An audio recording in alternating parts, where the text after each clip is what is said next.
महायोग पीठे तटेरी मरत्न अरं कुंडलिकाय धातुं मणिं समागत्य तिष्ठन्तमानन्दगङ्गं वरदं मलिङ्गं भजे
जगतमान्य जगद्गुरु जगतवंदनीय देवचूर सुप्रसिद्ध साधू वैराग्याचे महागुरु श्रीमंत आमचे श्री संत तुकोबाराय यांचा 4 चरणाचा भंग घेतलेला आहे विठ्ठल।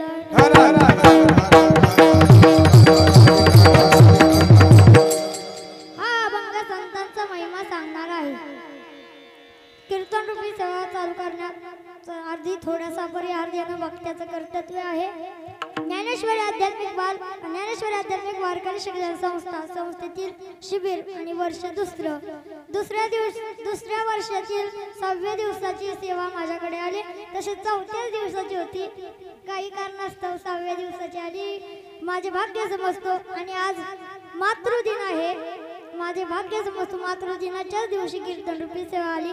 मला ज्यांनी कीर्तन रूपी सेवा दिली माझे गुरुवर्य हबाप्पा श्री नारायणजी महाराज झेंडे यांच्या चरणावरती नतमस्तक होतो. तसेच प्राचिताई नारायण महाराज झेंडे यांच्याही चरणी नतमस्तक होतो. सेवेला सात संगत म्हणून मृदुंगाचार्य महाराष्ट्रातील एक नामवंत मृदुंगाचार्य मृदुंग विशारद हबाप्पा माझे गुरुवर्य हबाप्पा श्री नारायणजी महाराज झेंडे यांच्या चरणी नतमस्तक होतो. तसेच गायनाचार्य महाराष्ट्रातील एक नामवंत गायनाचार्य हबाप्पा श्री भाऊ महाराज वरपे यांच्याही चरणी नतमस्तक होतो. तसेच महाराष्ट्रातील एक नामवंत कीर्तनकार म्हणून ओळखले जाणारे आणि गायनाचार्य सुद्धा ओळखले जाणारे आहे हबाप्पा स्वररत्न पायलताई कुंजीर यांच्याही चरणी नतमस्तक होतो. तसेच विशाल महाराज गव्हाणे यांच्याही चरणी नतमस्तक होतो. दैठणे गावातील गायनाचार्य हबाप्पा अंकुश महाराज शिंदे तसेच ज्ञानदेव महाराज शिंदे यांच्या चरणी नतमस्तक होतो. सर्व वारकऱ्यांच्या चरणी नतमस्तक होतो. तुमच्या सर्व मायबापांच्या चरणी नतमस्तक होतो आणि सेवेला सुरुवात करतो.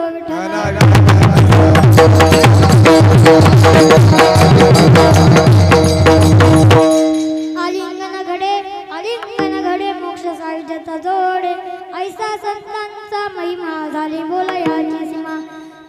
जगद्गुरु तुकोबाराय या अभंगात सांगतात की संतांनी आलिंगन दिले तर मोक्ष सायुज्यता प्राप्त होते. तीर्थे पर्व काय उगे पायां पे सगळ ऐसा संतांचा महिमा झाली बोला याची सीमा. या जगात सर्व तीर्थे पर्वका हे सर्व संतांच्या पायाजवळ वास करतात. शेवटच्या चरणात तुकोबाराय सांगतात तुका म्हणे देवा त्याची केली पावे सेवा ऐसा संतांचा महिमा झाली बोला याची सीमा. यापेक्षा संतांची सेवा केली तर देवाची वेगळी सेवा करावी लागत नाही. विठ्ठल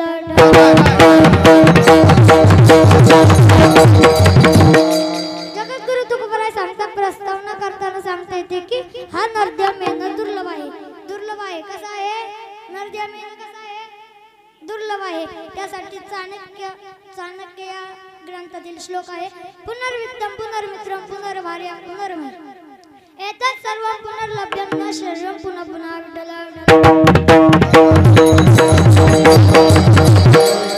तुम्हाला कळलं का मी काय सांगितलं? श्लोक सांगितला. काय सांगितलं तर पुनर्वित्तम पुनर्मित्रम पुनर्भार्या पुनर्मय एतत् सर्वं पुनर्लभ्यं न शरीरं पुनः पुनः. पैसे गेले तर पुन्हा मिळतील. एखाद्याचा मित्र तुटला तर दुसरा जोडता येईल. एखाद्याची घरातली बायको पळून गेली तर दुसरी करता येईल. पण हा नरदेव मेळणं दुर्लभ आहे. विठ्ठल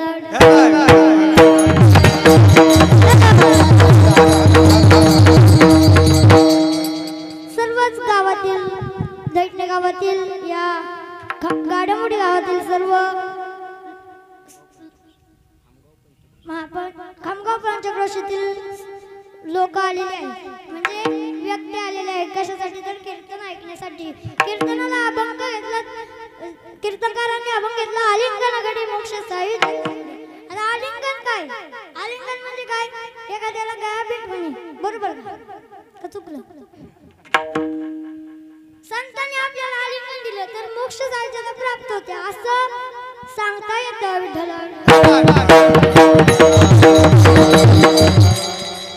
दुर्लभ प्रथमे वैत देवानुग्रह हेतु काम मनुष्यता मोक्षते महापुरुषाय संश्रया. विठ्ठल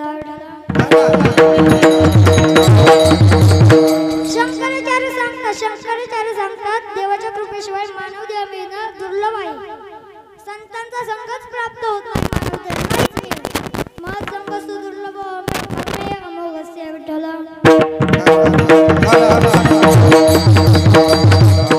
नरदेव मेळणं दुर्लभ आहे. या बाबतीत सर्व वेद शास्त्र पुराण संत यांचे एकमत आहे की संतांचा संग फार आवडला आहे.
प्राप्त होतो, अर्थात संत आपल्याला भेटतात, बरोबर ना?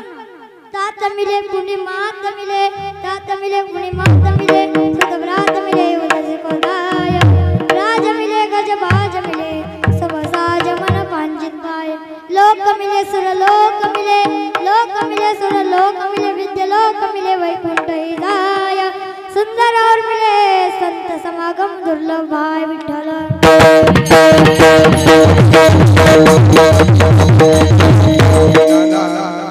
तुम्हाला कळलं का मी काय म्हणलं? मी काय सांगितलं हीच घ्या. बोलत चला, बोलत बरं सांगू का? पुढून सांगू का? तात मिले कुणी मात मिले, सुतभ्रात मिले युवती सुखदाय, राज मिले गजबाज मिले, सब साज मन पंचपाय, लोक मिले सुर लोक मिले, लोक मिले सुर लोक मिले वैकुंठ जाय, सुंदर और मिले सब कुछ संत समागम दुर्लभ भाई। आता काय मी सांगितलं काय? हे पुढे कीर्तन होणार नाही, तुम्ही सांगा. बोला जरा काय म्हणलं मी? तात कोण मिले आपल्याला? कीर्तन ऐकताय का तमाशा ऐकताय? मग कीर्तन ऐकताय सांगा ना. तमाशात विचारत नाही मी काय सांगितलं, कीर्तनात विचारते मी काय सांगितलं. कारण की जो कीर्तनकार सांगतो काय तर अभंगाचा भावार्थ चिंतन विस्तृत चिंतन सांगतो, ते आपल्याला कळण्यासाठी सांगतो का उगाच आपलं हाय सगळे आले आता आणि सगळं पाकवा त्या गायनाच्या गायन करते कीर्तनकार कीर्तन करतो म्हणून काय नुसतंच विठ्ठला विठ्ठला असं म्हणायचं का? भजन करायचं. आता मी सांगितलेलं का तुम्हाला ऐकायचं नाही का? इतकी सुंदर माईक सिस्टीम आहे, तुम्हाला आवाज येतोय तर तुम्ही सांगा ना, सांगा काय मी सांगितलं आता? मग मी श्लोक सांगितलं हेच तुम्हाला कळत नाही तर पुढचं सांगू काय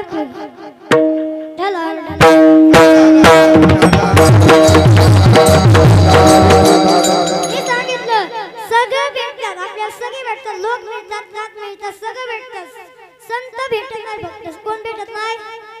संत भेटायला काय करावं लागतं तर नामस्मरण करायला लागतं. आपण नामस्मरणच करत विठ्ठल विठ्ठल म्हणलं की हसायचं. असं असं चालतं का? विठ्ठल विठ्ठल नामस्मरण केलं पाहिजे, तेव्हा मोक्ष साहित्यात प्राप्त होते. काय होते प्राप्त? मोक्ष प्राप्त होतो. कशाने? तुम्ही झोपलाय का? मग कीर्तन ऐकताय सांगा ना. ढलर ढलर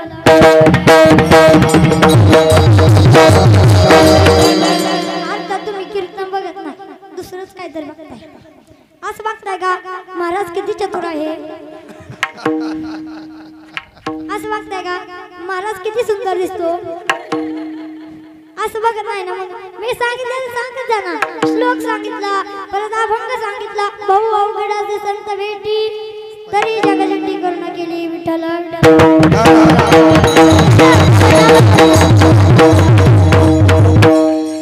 सगळे आल्या पण एक नामस्मरण करत नाही. इथं मी गायनाचार्य आणि टाळकरी आणि दोन चौकदार विनेकरी, तुम्ही नामस्मरण करत नाही, हे नामस्मरण करतात, तुम्ही काय करता? महाराज किती चतुर आहे असं बघताय नक्कीच. तसं नाही ना बघत, आधी बघताय पण महाराज चतुर असं काय उपयोग आहे? महाराज काय काय सांगतो हे सांगणं बरोबर आहे ना. महाराज किती चतुर असेल आपल्याला त्याचं ज्ञान देणं नाही.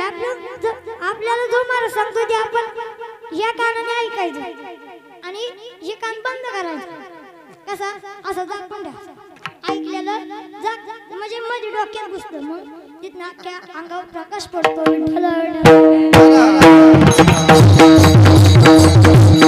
आपल्याकडे वेळ आहे 1 तास, बरोबर ना? का पाऊण तास? आता 1 तास पाऊण तासात आपल्याला कीर्तन उरकायचंय, म्हणून तुम्ही बोललं नाही तर कीर्तन इथंच संपन. म्हणून बोलत चला. काय तर काय करायचं? नामस्मरण करायचं. कीर्तन करता सांगतोय ते ऐकायचं आणि त्याने प्रश्न विचारलाय तो त्याचं उत्तर पण द्यायचं. ह्याच्यासाठी कीर्तनात आपण येतो. कशासाठी? जाऊन दे तिकडे, जाऊन दे. तुम्हाला इतकं म्हणलं नामस्मरण करा, तुम्ही नामस्मरण करत नाही. आता मी आपलं सांगायचं सुरू करतो. मी सांगितलं की तात मिले पुणे मात मिले सुख भ्रात मिले होते सुखदाय राज मिले गज बाज मिले सब साज मन वांचित पाय हे सांगितलं तुम्हाला कळलंच नाही हे सांगितलं जाऊन दे संत भेटतात का आपल्याला नाही भेटत का भेटतात ना आता तुकोबरायचं म्हणतं बऱ्याच साधकांना संतांचे दर्शन झाले आहे कोणाला जो नामस्मरण करतो त्याला संत भेटतात आणि देव भेटतो याला करायचे संत भेटतील पण ते ओळखणे कठीण आहे आता बऱ्याच साधकांना संत भेटल्यात पण त्यांना काय काय ओळखलं नाही काय काय ओळखता आले विठ्ठल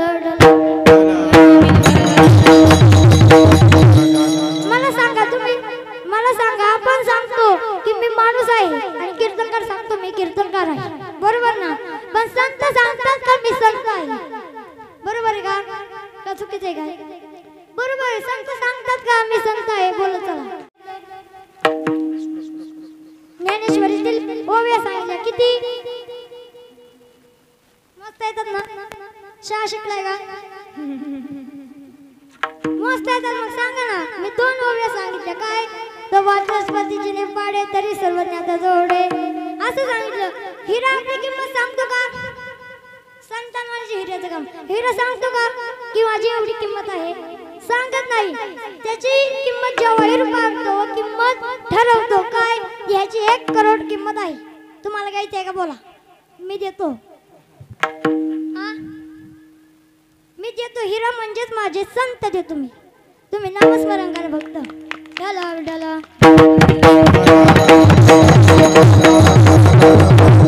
तुम्ही कोणता हिरा बघता सांगवा पिक्चर बघता त्यातला हिरा बघता पण मी कोणता हिरा बघतो सांगू का मी संतांचा हिरा बघतो आणि देवाचा हिरा बघतो म्हणजे देवच हिरा आहे आणि संतच दिवा आहे हिरा आहे आपण असं समजू हिरा आपली किंमत नाही सांगत नाही जेव्हा हिरपावतो किंमत ठरवतो आता हल्ली कीर्तनकार पण सांगायला माझी एवढी किंमत आहे बरोबर आहे का नाही बडे बड़ाई ना करे बड़े न बोले बोल रहमान हीरा कब कहे लाख टका मेरे मोल मी काय सांगितलं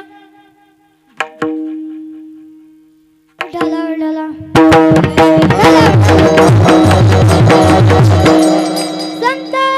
संत ओळखता येतात कशावर नामस्मरण केल्यावर आता नामस्मरण करायचं आपण कसं तर एकाग्र चित्त व्हायचं शांत एका ठिकाणी बसायचं डोळे मिटायचे आता तुम्ही मिटू नका कीर्तन आहे का मिटायचं मी नामस्मरण कसं करायचं सांगतोय डोळे मिटायचे आहे कसं म्हणायचं राम कृष्ण हरी जय जय राम कृष्ण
राज तुका म्हणे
खऱ्या संतांचे दर्शन थोड्या वेळ जरी झाले तर त्याच्या जीवाचे कोट कल्याण होते. कसे होते? कोट कल्याण होते. बरोबर ना? कोणाला संत भेटले? कोणालाच नाही भेटले का? जाऊन द्या. आपण आता या कीर्तनात संत भेटू. कसे? तर नामस्मरण करून भेटू. विठ्ठला विठ्ठला.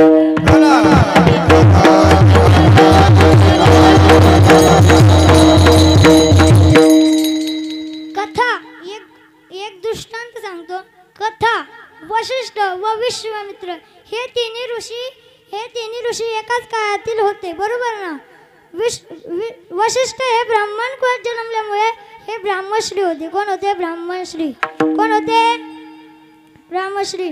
परत आता विश्वामित्र हे राजकुलात उत्पन्न झाल्यामुळे हे राजश्री होते. बरोबर ना? राजश्रींना वाईट वाटायचे. तुम्ही दृष्टांत ऐकला असेल ना? आता अजून ऐका. अजून ऐकलं मग आपल्या डोक्याला थोडे अजून प्रश्न पडतात की संत कसे ओळखायचे. तर नामस्मरण केले. बरोबर ना? आता मी सांगितलं कोण कोण.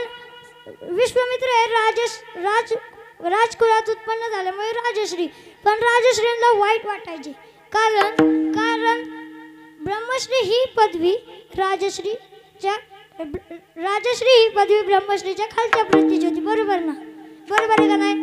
प्रतीची होती. म्हणून विश्वामित्र विचार करतायत मनातल्या मनात की आपण 60,000 वर्षे तपश्चर्या केली. बरोबर. तर मी राजश्रीच कसा? बरोबर. मग राजश्रीच कसा प्रश्न पडला ना त्यांना. तर ते वशिष्ठांकडे आले व वशिष्ठांना म्हणाले मी श्रेष्ठ का तुम्ही श्रेष्ठ? एकदा ठरवूनच जा. कोण श्रेष्ठ? वशिष्ठ श्रेष्ठ का विश्वामित्र श्रेष्ठ? एकदा ठरवून जाऊन द्या. पण वशिष्ठ म्हणाले मला याची गरज वाटत का नाही. मला याची गरज वाटत नाही. विश्वामित्र म्हणाले पण ते जाऊ द्या. मला रात्री झोप येत नाही. त्याचं काय? कोण म्हणाले? आता विश्वामित्र म्हणाले मला रात्री झोप येत नाही. त्याचं काय? तर वशिष्ठ म्हणाले आपण सत्य लोक जाऊ. कुठं जाऊ? बोला. का मृत्यू लोकात? मृत्यू लोकात कोण कोण आहे सांगा. हात वर करा. मृत्यू लोकात कोणच नाही. मग सत्य लोकात आहे का? हात वर करा ना. अयो देव. सत्य लोकातच सगळी दिसतात लोक. मग सगळी काही देवच आहे का? आपण मृत्यू लोकात आहे ना. काय एवढं पण नाही कळत. सत्य लोक वरती म्हणजे आपण मृत्यू लोकात जन्मलोय. बरोबर का नाही? कशाला? तर नामस्मरण करायला. कोणाचं? तर विठ्ठलाचं. बरोबर ना? मग आपण मृत्यू लोकात आहे. संतांना पण वाटतं की आपण मृत्यू लोकात यावं. पण ते सत्य लोकात त्यांना येऊ वाटतं पण ते आले नाही. पण आपल्याला काय होतं? सत्य लोकातच आपण मृत्यू लोकातच संसार करतो. बायका पोरं करतो. देवाने कशाला पाठवले आपल्याला? मृत्यू लोकात कशाला पाठवले? बोला चला. नामस्मरण करायला. पण आपण काय करतो? बायको कधी मिळेल मला? बरं पोरं कधी होत्या मला? पोरं कधी मोठे होत्या? हे करतो आपण. पण आपल्याला देवाने कशाला दिलंय? देव कशाला दिलाय? देवे दिला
वायफटच देह घालवतो. आता आपल्याला दिलाय देह कशाला? आपण वायफट घालवली ते आपल्यालाच बघायचंय ना. आता आपल्याला यम येणार. आता काही माणसाला यम येतो, मारी ती झोडी ती तोडी ती निष्ठुर यमाचे किंकर. आपण नामस्मरण नाही केलं मग काय होतं? तर यम मारून झोडून नेतो आपल्याला. कुठं कुठं नेतो? कोकणात नेतो का? महाबळेश्वरला नेतो. पण पंढरपूरचे पांडुरंग जो नामस्मरण करतो त्याला कुठं नेतात? आता तरी बोला. आपल्या जाऊन द्या. जे भजन करतात त्यांना कुठं नेतात देव? त्यांना यम नेत नाही. कोण नेतं तर? हा, त्यांना विष्णुदूत नेतात. यम नेत नाही. त्यांना मारत जोडत नेत नाही. मग त्यांना आता तुकोबर आहे बघा, कशात गेले बसून? कशात गेले? हा, गरुडात बसून गेले. पण आपण कशात जातो? यमाच्या खांद्यावर. ढाला ढाला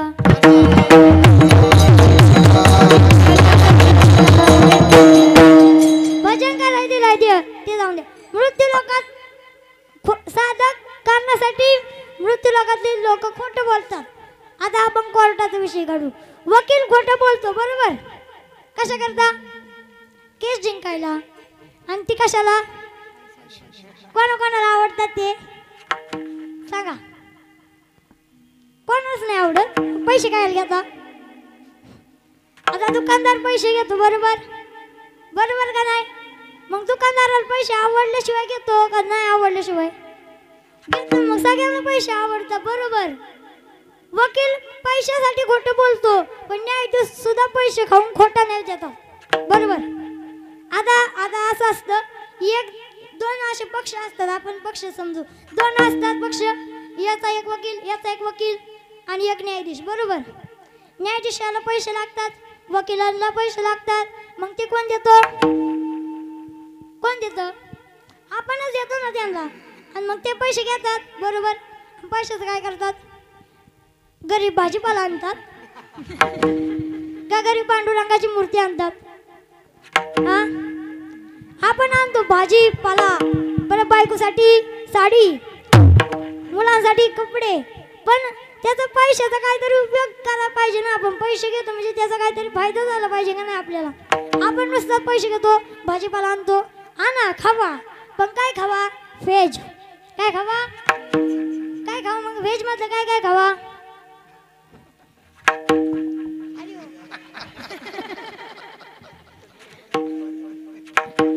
काय खावा आपण? खावा, पण मटण चिकन तसली खाऊ नका. आता मी खाऊन गेलेलो आहे. हा, खरं बोलायचं काय खोटं? जे आपण लपून ठेवतो तेच सगळ्यांना पहिल्यांदा कळतं बरोबर ना. म्हणून मी खाऊन गेलोय म्हणून सांगतोय. आता तुम्ही तरी बंद करा. कोणाला माळ घालायच्यात हात वर करा. कोणाला घालायच्यात हात वर करा. संस्थेतली सोडून हात वर करा. अयो बाई, तुम्हाला आवडतं का ते? म्हणजे तुम्हाला आवडत नाही मग खाता खायला. मग हे खावा ना आपलं एखाद्या सप्ताहातला महाप्रसाद खावा बरोबर ना. पण आपण ढाब्यावर जातो. कोणच्या? पूर्वीच्या काय यवतच्या? आपण कोणत्या जातो? पण ह्याच्यात जातो जो म्हणजे मोठा ढाबा आहे. तिथं असं खेळायला मुलांना आहे. परत ते आतमध्ये बसायला पण तसलं टेबल आहे. बसायला टेबल नसते, ती जेवायला असते. टेबलची बस नसतोय ती काय म्हणते त्याला? हा, सोफा बसायला असतो. तुम्ही जाताय म्हणजे ढाला ढाला.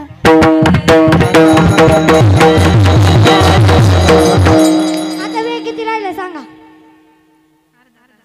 अर्धा तास.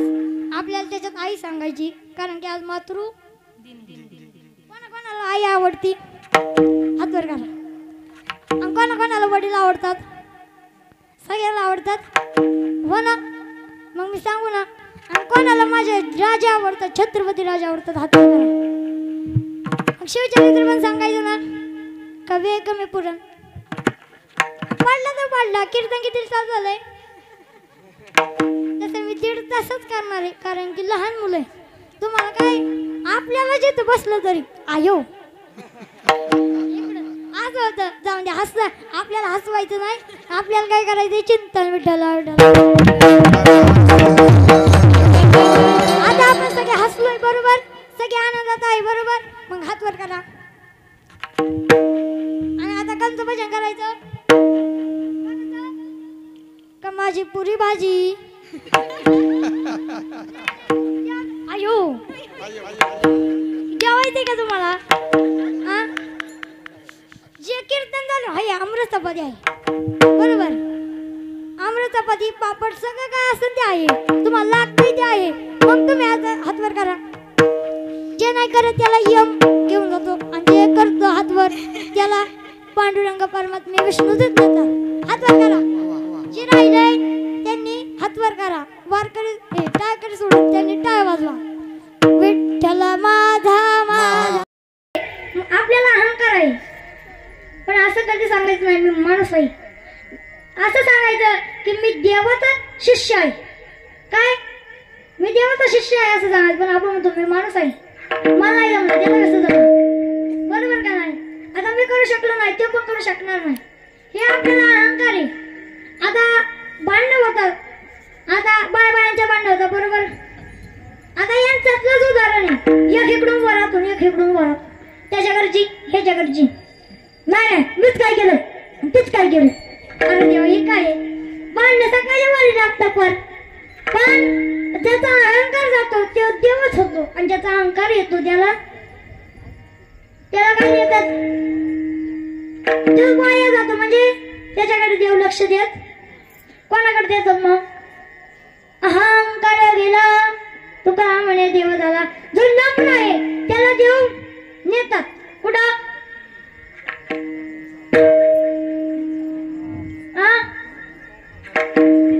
आता तुम्ही देव झाला बरोबर, समजा आपण देव झाला, मग तुम्ही देव असं सांगणार का मी देव आहे? सांगणार का? म्हणजे तुमच्याकडे नम्रता आहे काहीतरी बरोबर ना. पण हे माणसं नाही तिथे गेलो अरे मी देव झालो महाराज म्हणले बरोबर का नाही? असं असतं आपलं. पण आपण अहंकार घालवायचा आणि देव व्हायचं, नामस्मरणानं देव व्हायचं. नाही तर फकटच नामस्मरण नाही केलं ना आपलं देव झाला म्हणायचं. मग हरे राम मी देव झालो असं म्हणायचं का? नाही तर देव झाला तरी नामस्मरण करायचं. काय देव झाला तरी म्हणायचं काय? मी सांगितलं ना विठ्ठल माझा माझा असं म्हणायचं. का म्हणायचं? विठ्ठल काय असं म्हणायचं का? विठ्ठल माझा माझा काय ते विठ्ठल तुझा तुझा म्हणायचं का? आता मी विठ्ठल झालोय, आता तुझा विठ्ठल बनवून घे तसं म्हणायचं. विठ्ठल माझा माझा मी विठ्ठल, विठ्ठल माझा माझा माझा माझा मी विठ्ठलाचा असं म्हणायचं. ज्याला अहंकार येतो मी सांगितलं तो वाया जातो. जाऊ दे आपला प्रश्न तिकडे. आपण आता शेषाकडे आलो. शेष म्हणाले तर मी काय बाकीकडे जातो पण लगेच बागाकाराकडे येतो. मग बागाकार लगेच सोडवतो, नाही तर बागाकार अर्धा आणि लगेच बाकी सांगू मोकळा. असं करायचं ना. आधी बागाकार सोडवायचा मग त्याची बाकी त्याचे म्हणजे असं एकाच. आता सांग आता बाकी किती उरली? 2 असं सांगायचं. असं सांगायचं नाही की बाकी एकच होती. चुकीचं उत्तर द्यायचं नाही बरोबर ना. हा मग शेषाकडे आले. शेषाला म्हणाले शेष महाराज माझ्या बाजून साक्षी घ्यायला चला. शेष म्हणाले मी येतो पण माझ्या या डोक्यावरची व्यवस्था कोण करणार? आहे का तुमच्याकडे व्यवस्था करायला? आता कोणाकडे व्यवस्था करायला होती? वशिष्ठाकडे. वशिष्ठ म्हणाले बाजूला व्हा.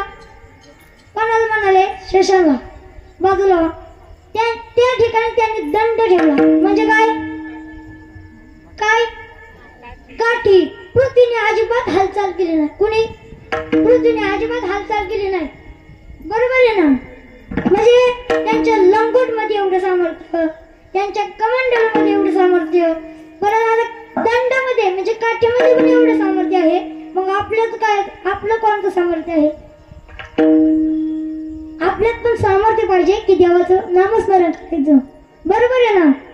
हा बरोबर आहे. मग आता ते ठिकाणला तिथं दंड ठेवला, आपलं तुम्ही हालचाल केली नाही. मग आता शेष पण निघाले. हे किती जण झाले? आता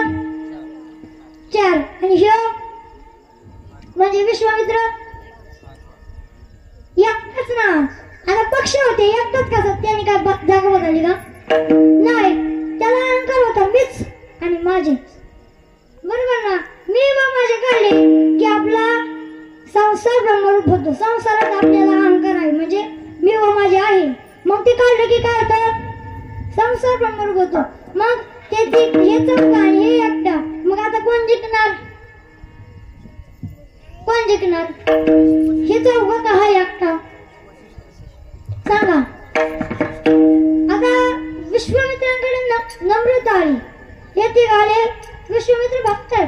पहिलं चौघ जण कसं काय? मी एकाला आणलं याने तिघांना आणलं. प्रश्न पडला.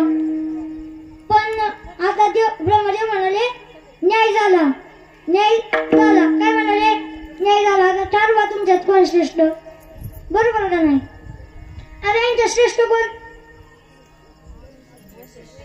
वशिष्ठ. कारण त्याने सूर्याला आणलेलं, सागराला आणलेलं आणि शेषांना आणलेलं. यांनी एकाला नव्हतं आणलं. आता मग नम्रता आली. मग विश्वामित्र म्हणाले चुकी झाली. असं म्हणाले चुकी झाली. मी हरलो आणि ते कोण? मी हरलो आणि ते म्हणजे विश्वामित्र हरले आणि कोण जिंकले? वशिष्ठ. कशामुळे? नम्रतामुळे. आता नम्रता आली. मग आपण नम्रतेमध्ये काय काय आणायचं? संतांना आलिंगन द्यायचं. बरोबर. संतांना आलिंगन द्यायचं म्हणजे काय? संतांच्या काय गळ्यात जाऊन पडायचं का? आताची लोक अशी करते. आता संत तुकोबरायांची मूर्ती अशी पुढे आहे आणि आता संकट आले. तुकोबराय मला वाचवा, तुकोबराय मला वाचवा. आणि जावा नाही तेव्हा. आता समजा आता तू जिंकतोय. ते म्हणतो का तुकोबराय आता मी जिंकतोय तुमची कृपा काय? असं म्हणतो का? तर नाही. देवाने काय केलं मला? मी आहे ना, मी केलं. आता असं काही लोक असतात की म्हणतात देवाने काय केलं? बरोबर आहे ना, पण देवाने काय केलंय ते तुलाच माहिती. समजून घे. काय हे लॉकडाऊन मध्ये कोण आणलेलं? मानलेलं आणि तुला ठेवलं. ही बरं केलं म्हणजे देवाने ठेवलं. कशाला? तर कशाला? नामस्मरण करायला. आता मग संतांना आलिंगन जायचं. मग संतांना आलिंगन केलं तर काय होतं? त्याला मोक्ष भाज्याचा प्राप्त होते. हेच माझं मग याच्या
बरोबर ना. बाप घराचा पाया आणि आई कळस आहे. पायाच नसेल तर त्या घराला काय किंमत, आणि कळस नसेल तर घर पूर्ण होत नाही, म्हणजे त्या घराला काय किंमत. मंदिराचा कळस नसेल तर मंदिराला काय किंमत, बरोबर आहे ना. म्हणून कळस पाहिजे, पाया पाहिजे, बरोबर. बाप पण पाहिजे. बाप काय असतो, बाप काय असतो, एक बाप लहान मुलाला, आता एखादा मुलगा म्हणाला बाबा पैसे द्या, दृष्टांत सांगतो, बाबा एक मुलगी म्हणली बाबा पैसे दे, दररोज ती 2-2, 5-5 रुपये बापाच्या अंगावरती उघडा बनेल पाहून दररोज ती मुलगी 2-2, 5-5 रुपये गोळा करायची बाबांकडनं. आणि त्या दुकानदाराला सांगितलं असायचं की की माझी मुलगी येईल, तिला काही पण द्या, मी पैसे देतो. पण ती मुलगी एक दिवस आलीच नाही, म्हणजे 5-6 दिवस आली नाही. तर बाप काय म्हणाला, तू दुकानात जात नाही वाटतं. मुलगी म्हणाली नाही, मी तुम्हाला एक सरप्राईज आणले, म्हणजे आताच्या भाषेत गिफ्ट आणले, बरोबर ना. तर मग ती दाखवते काय गिफ्ट आणले, बाप विचारतो. तर ती मुलगी म्हणते, तर मी तुमच्यासाठी एक डोळा बंद करा म्हणते. मग ती बापाच्या समोर धरते आणि बापाला म्हणते डोळा उघडा. मग बापाला इतका आनंद होतो की बाप म्हणतो, मी मुलीला पैसे दिलं, मला एक बनेल घेण्याचं जमलं नाही, पण माझ्या मुलीनं बनेल घेऊन दिला, हेच माझं भाग्य. म्हणजे बाप म्हणतो, माझं भाग्य आहे की माझ्या मुलीने माझ्यासाठी आणलं बनेल. जाऊन द्या, बाप मी सांगून गेलो, आई सांगून गेलो, आता गुरु सांगून जातो. गुरु काय असतो, गुरु ज्ञान देतो, कोणाला, शिष्याला घडवतो. जसा कुंभार मडक्याला घडवतो, आकार देतो, तसं एक गुरु ना मुलांना आकार देत असतो. तसेच माझे गुरुवर्य म्हणजे ते आकार देतात आम्हाला. तशी तर टेस्ट डेअरिंगसाठी मला कीर्तन करून बघेल आहे. तर गुरुवर्य म्हणतात, अजून तुला गाथा ज्ञानेश्वरी गीतेतले श्लोक पाठ करायचे आहेत, पण तुला आता टेस्ट डेअरिंग घेण्यासाठी मी उभा केला आहे. पण मी एक शब्द देतो की पुढच्या वर्षीपर्यंत तरी माझे 10 अध्याय तरी पाठ होतील, म्हणजे पुढच्या शिबिरापर्यंत तरी मी 10 अध्याय पाठ करून देणार गुरुला, हा शब्द देतो. नाही झालं तर मीच माझा समजून, म्हणजे मीच माझा मूर्ख. हां, पण मी 10 अध्याय तरी पाठ करून देणार. लक्ष. हां, अध्याय पाठ करणं सोपं नाही, त्यातली ओवी पाठ करणं सोपी नाही. ज्ञानेश्वरीत अध्याय असतात आणि अध्यायात ओवी असते. तसा आता एक बाप असतो, त्याला मुलगा होतो आणि त्यालाच परत मुलगा होतो ना, बरोबर ना. तसंच ज्ञानेश्वरीचं आहे. हां, माझे गुरुवर्य आम्हाला आकार देतात. कालिदासांचा तुम्हाला दृष्टांत माहीत असेल, बरोबर ना. गुरूंच्या पायाला काय आला होता, काय झालेलं माहिती आहे म्हणताय, मग काय म्हणताय, काय झालेलं बोला. हा, वळू झालेला होता. हा, गळू झाला होता गुरूंच्या पायाला. पण सगळे शिष्य असे लाईनी बसतात, जे शिष्य येतोय ते पाया पडून जातोय. पण कालिदास आले, बरोबर. कालिदास आले आणि तो त्यांचे पाय दाबू लागले. कालिदास गुरूंचे पाय दाबू लागले. दाबता अचानक तो गळू तोंडात वळला. त्याने वळला तर तो गळू नव्हता, तर काय होता, आंबा होता. त्यांना तो गोड लागला. गुरु एक परीक्षा घेत होती की कोण असतो शिष्य खरा. मग कालिदास कोण झाले, त्यांनी गुरूंचा गळू पिऊन घेतला, म्हणजे आंबा पिला.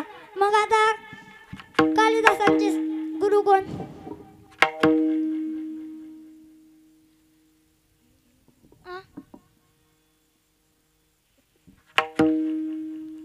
तुम्हाला कळलं नाही का. आता गुरु शिष्याचं नातं मी सांगितलं ना, त्या शिष्यानं गुरूंचा गळू वडून घेतला, म्हणजे पण गुरु परीक्षा घेत होते. त्यांनी तिथं काय बांधलेला होता, आंबा.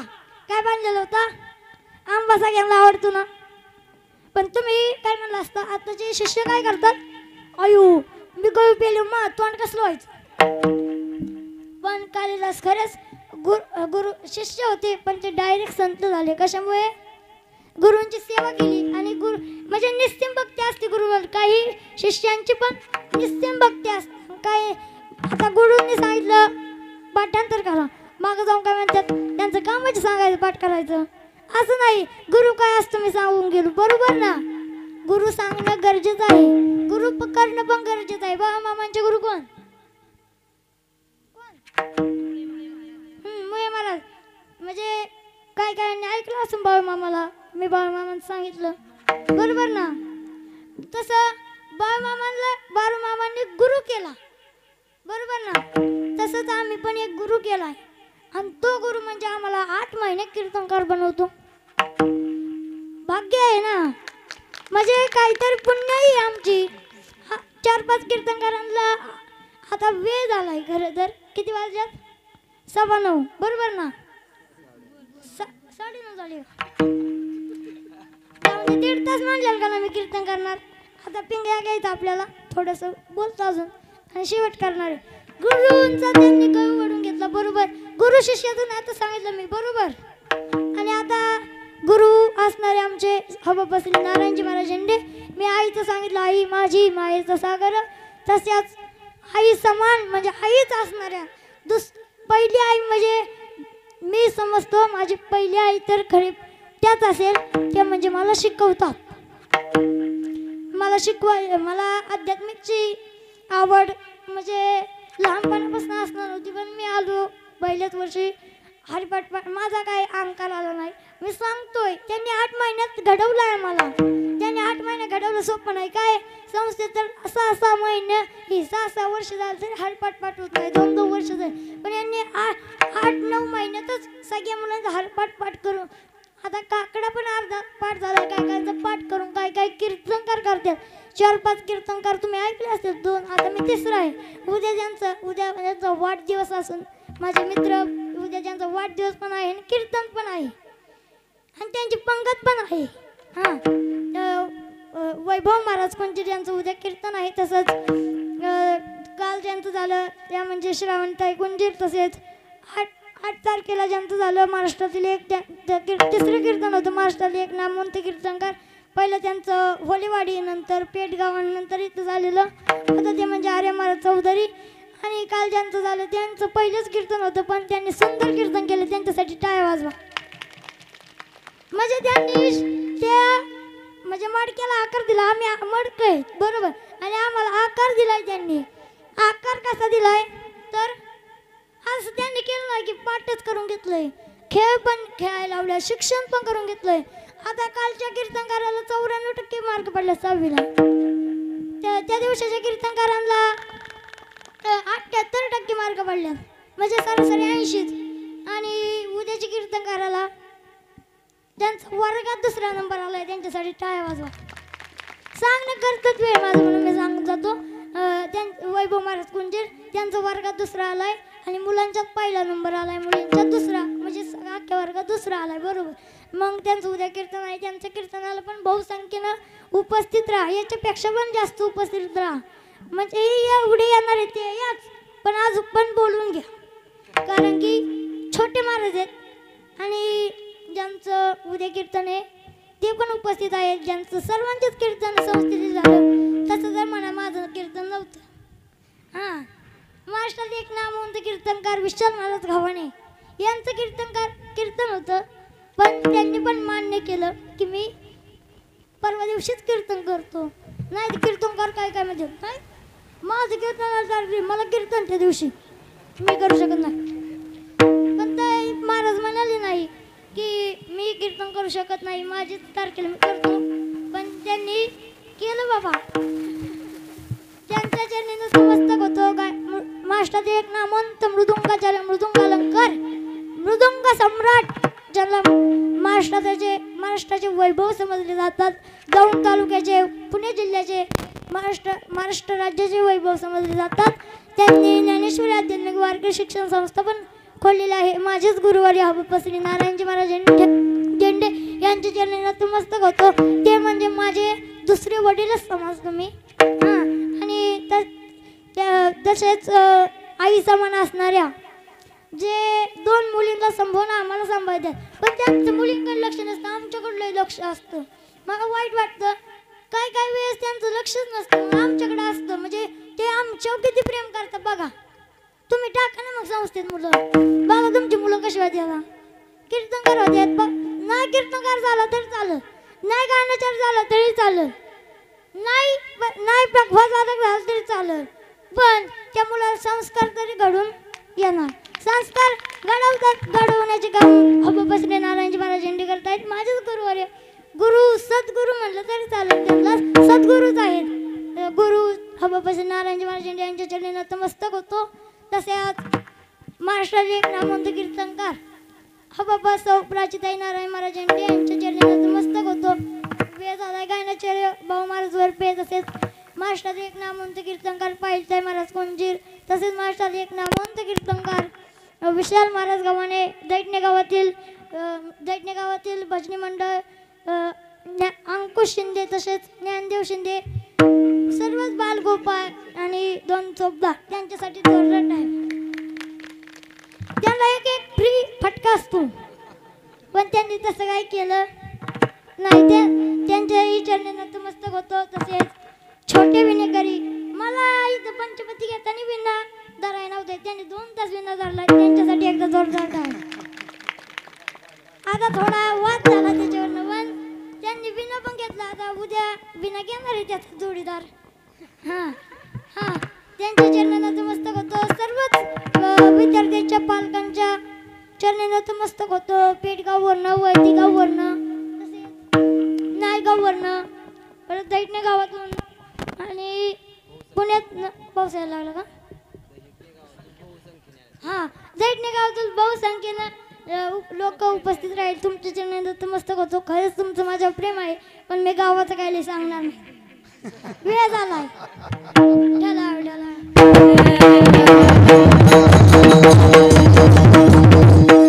परत होलेवाडीवरनं पण आलेले आहेत बोरी आंदी, तसेच उर्वी कांचनवरनं पण आलेले आहेत, तरडेवरने पण आलेले आहेत. तरडे म्हणजे गाव सर्वांच्या चरणी नतमस्तक होतो. ज्यांना कालच जायचं होतं, आई मला म्हणाल्या, म्हणजे काकींच्या मम्मी म्हणाल्या की आम्ही 10 तारखेला जाणार आहे, पण काही कारणास्तव म्हणजे गेले नाही. ते उद्या पण थांबतील वाटतं, म्हणजे असंच कालेपर्यंत थांबा. त्यांच्या चरणी बाबांच्या चरणी नतमस्तक होतो, आईंच्या चरणी नतमस्तक होतो, तसेच सर्व पालकांच्या चरणी नतमस्तक होतो. महाराष्ट्रातील एक नामवंत कीर्तनकार ज्यांना ओळखले जातात ते म्हणजे हबप्पा शिवाजी महाराज झेंडे यांच्या चरणी नतमस्तक होतो. तसेच हार्मोनियम वादक त्यांच्याही चरणी नतमस्तक होतो. दैठणे गावचेच आहेत. आणि ज्यांचं जे यांची सिस्टीम आहे, सुतार साऊंड सिस्टीम, यशदादा आज आणि काल नव्हती वाटतं, त्यांना पण असतात कामं, काय ते काय माझ्यासाठी येते का, त्यांच्या चरणी नतमस्तक होतो. तसेच परत जे मला आज महाराष्ट्रभर पोचवतात, महाराष्ट्र नव्हे तर जगात म्हणजे भारत देशात पोचवतात, हबप्पा श्री गणेश महाराज त्यांच्या चरणी नतमस्तक होतो. ते बाळमामांचा हरजागर या चॅनलवर माझं नवे महाराष्ट्रात नव्हे तर भारत देशात नाव पोचवत आहे. त्यांच्या चरणी नतमस्तक होतो. आणि तसेच राहिले का, वेळ झालाय. सर्वांच्या चरणी नतमस्तक होतो. बहुसंख्येनं तुम्ही उपस्थित राहिला, तुमच्या सर्वांच्या चरणी नतमस्तक होतो. शेवट करतो. ज्ञानेश्वर